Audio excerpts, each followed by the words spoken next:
যে তৃতীয় আৰু চতুৰ্থ শ্ৰেণীৰ চাকৰিত APSCৰ ধৰণে পৰীক্ষা কিয় হ'ব লাগে। দৰাচলতে আসল কথাটো হ'ল যে আমি APSCৰ ষ্টেণ্ডাৰ্ডৰ প্ৰশ্ন কাটিব খোজা নাই।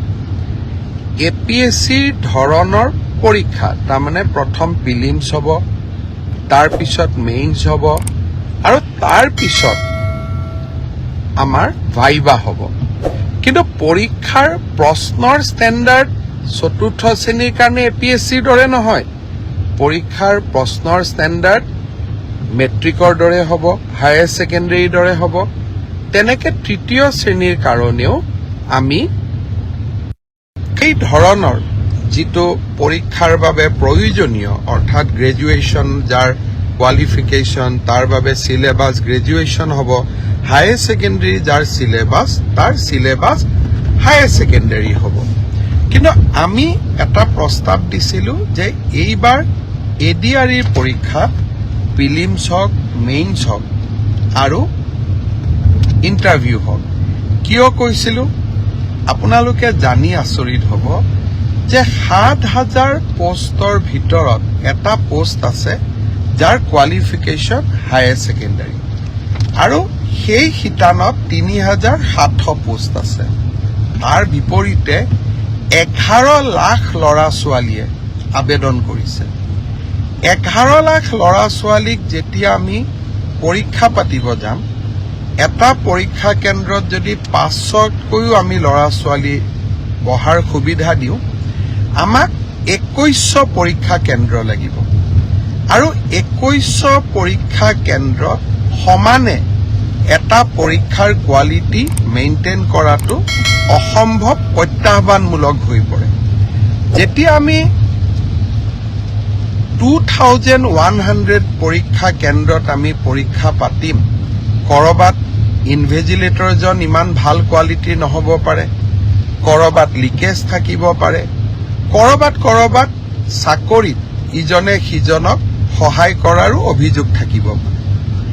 যদি আমি প্ৰিলিমছত এই অভাৱ বা অভিযোগ যিসমূহ থাকিসমূহৰ পৰা আমি যেতিয়া প্ৰিলিমছৰ পৰীক্ষাৰ ফলাফল দিম, প্ৰিলিমছত 1 লাখ ল'ৰা ছোৱালীয়ে পাছ কৰিব আৰু 1 লাখ ল'ৰা ছোৱালীক আমি যেতিয়া মেইনছ পৰীক্ষা পাতিম, তেতিয়া তাত পৰীক্ষাৰ কোৱালিটিটো আমি খুব সূক্ষ্মভাৱে মেইনটেইন কৰিব পাৰিম। অৰ্থাৎ শেষলৈ গৈ যোনে চাকৰি পাব, তাত কোনো ধৰণে কোনো কেণ্ডিডেটে কম্প্ৰমাইজ কৰি চাকৰি পোৱাৰ সুবিধা নাথাকে।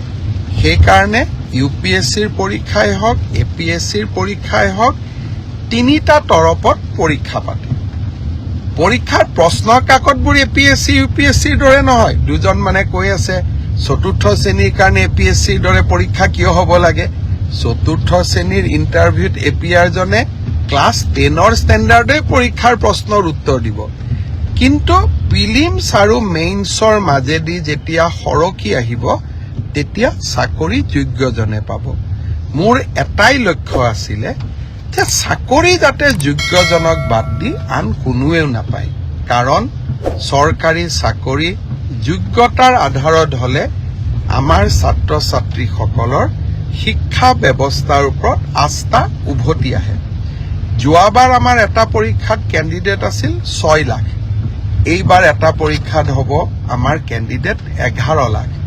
প্ৰিলিমছ মেইনছৰ মাজেদি আমি আহিলে আমাৰ বহুখিনি চেক এণ্ড বেলেঞ্চ আমি কৰিব পাৰিলোহেঁতেন।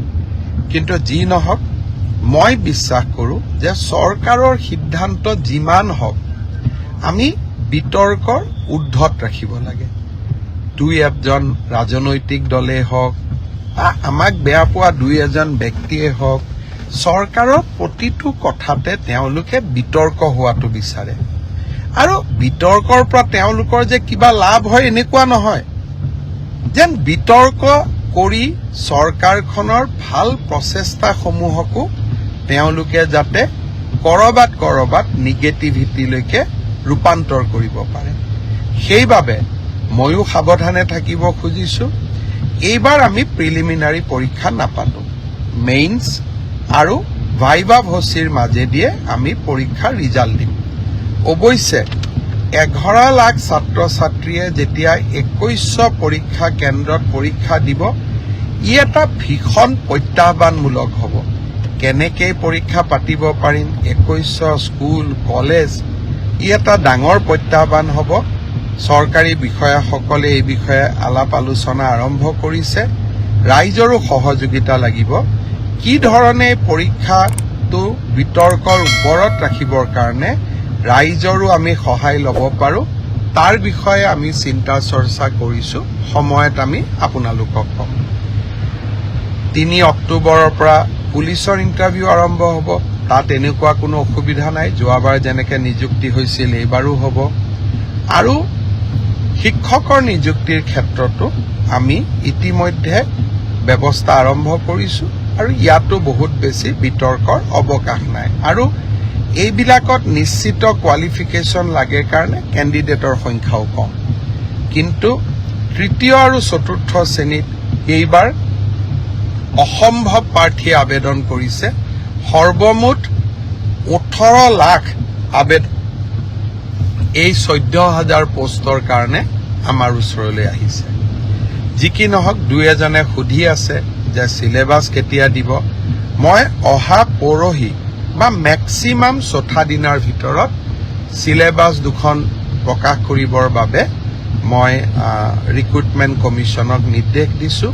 আৰু মই ভাবোঁ যে ইয়াৰ পিছত এই পৰীক্ষা সম্পৰ্কীয় আপোনালোকে যি কথা বুজিব খোজে, জানিব খোজে, ইয়াৰ পিছত ৰিক্ৰুটমেণ্ট কমিশ্যনে আপোনালোকক জনাই থাকিব।